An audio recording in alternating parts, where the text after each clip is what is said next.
자, 오늘 우리가 함께 파헤쳐볼 이야기는 일론 머스크의 뉴럴링크입니다. 그런데요, 단순히 이 기술이 얼마나 대단한지를 넘어서 그 뒤에 숨어 있는 책임이라는 아주 근본적인 질문을 던져보려고 합니다. 뇌 속에 컴퓨터 칩이 들어있는 세상 어떠세요? 마치 공상과학 영화 속 한 장면 같죠? 하지만 이게 더 이상 먼 미래의 이야기가 아니라는 겁니다. 네, 맞습니다. 적어도 일론 머스크한테는 이게 현실이에요. 하지만 오늘 우리가 진짜 주목해야 할 건요, 기술의 놀라움 그 자체가 아닙니다. 이 기술이 우리 사회 전체에 던지는 더 큰 질문, 바로 그 너머의 이야기입니다. 자, 그럼 먼저 이 모든 이야기의 출발점으로 가보죠. 도대체 뇌에 컴퓨터를 심는다는 게 어떤 건지 한번 자세히 들여다보겠습니다. 뉴럴링크의 이 BCI 기술, 이게 벌써 놀라운 결과를 보여줬어요. 중증 마비 환자가 오직 생각만으로 컴퓨터 커서를 움직이고 디지털 기기를 조작하는 데 성공했죠. 생각해보세요. 이건 그냥 신기한 기술 그 이상이에요. 누군가의 삶을 통째로 바꿀 수 있는 그런 의료적 가능성이 정말 현실이 된 순간이었습니다. 근데 이 엄청난 기술 뒤에는요, 일론 머스크라는 사람의 아주 독특한 혁신 방식이 숨어 있습니다. 그의 과거 행보를 보면 진짜 일관된 패턴이 딱 보여요. 머스크의 패턴은 명확합니다. 전기차로 자동차 산업의 판을 완전히 갈아엎었죠. 민간 우주선? 이건 국가만 하는 거라는 상식을 깨버렸고요. 위성 인터넷으로 통신망의 개념 자체를 새로 썼습니다. 그리고 이제 그가 마지막으로 향하는 곳이 바로 인간의 뇌인 거죠. 기존의 판을 완전히 뒤엎는 것, 이게 바로 머스크의 방식입니다. 자, 그런데 바로 여기서부터 이야기가 완전히 다른 차원으로 넘어갑니다. 이게 단순한 의료 기술을 넘어서는 정말 어마어마한 야망이 드러나기 때문이에요. 머스크는요, 이 기술이 그냥 아픈 몇몇 환자를 위한 특별한 해결책으로 끝나길 원치 않아요. 그의 목표는 훨씬 더 큽니다. 이 뇌 임플란트 장치를 대량 생산하고 수술 과정 자체를 완전 자동화하겠다고 선언했거든요. 바로 이 지점이 핵심입니다. 어떤 기술이 대량 생산과 자동화를 만나는 순간, 그건 더 이상 그냥 기술이 아니게 돼요. 우리 사회 전체에 영향을 미치는 하나의 거대한 사회적 제도가 되어버리는 거죠. 기술이 사회제도가 된다. 그럼 우리는 반드시 이 질문을 던져야 합니다. 만약에, 아주 만약에 뭔가 잘못되면 그땐 도대체 누가 책임을 져야 할까요? 거대한 자동화 시스템이 가진 가장 큰 문제 중 하나가 바로 이 책임의 공백이라는 건데요.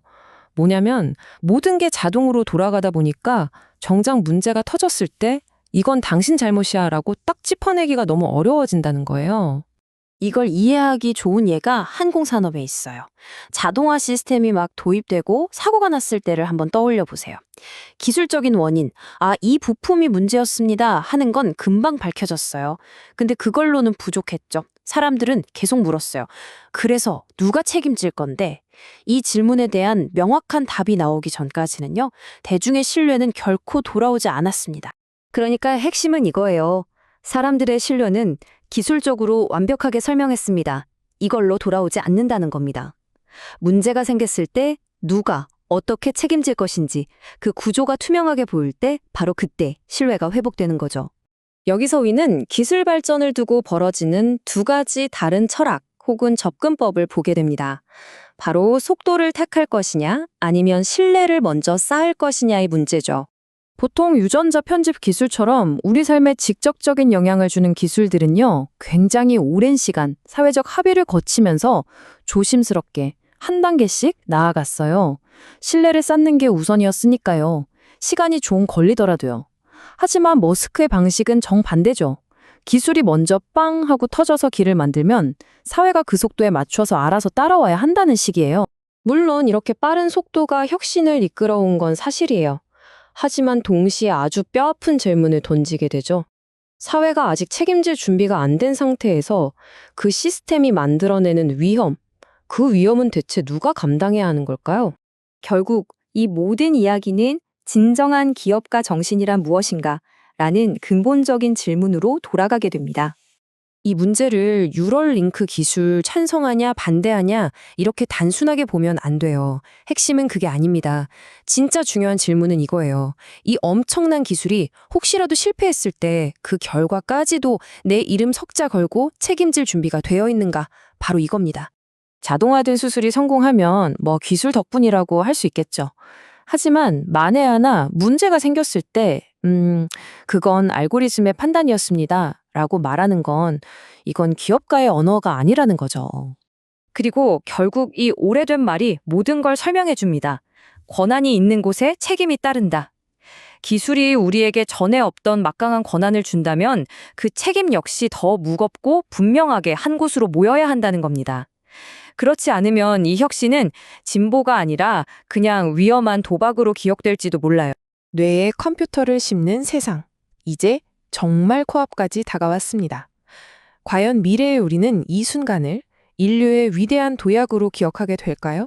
아니면 뼈아픈 경고의 사례로 남게 될까요? 결국 그 답은요, 기술이 얼마나 잘 작동하느냐에 달려있지 않습니다. 이 거대한 변화가 가져올 그 모든 결과의 무게를 그 영광뿐만 아니라 실패의 책임까지도 끝까지 짊어지겠다고 나서는 사람이 있느냐 없느냐에 달려있을 겁니다. 진정한 기업가 정신은 언제나 바로 그 책임의 무게를 감당하는 것에서부터 시작되었으니까요. 재미있게 보셨다면 구독, 좋아요, 알림 설정까지 꼭 눌러주세요.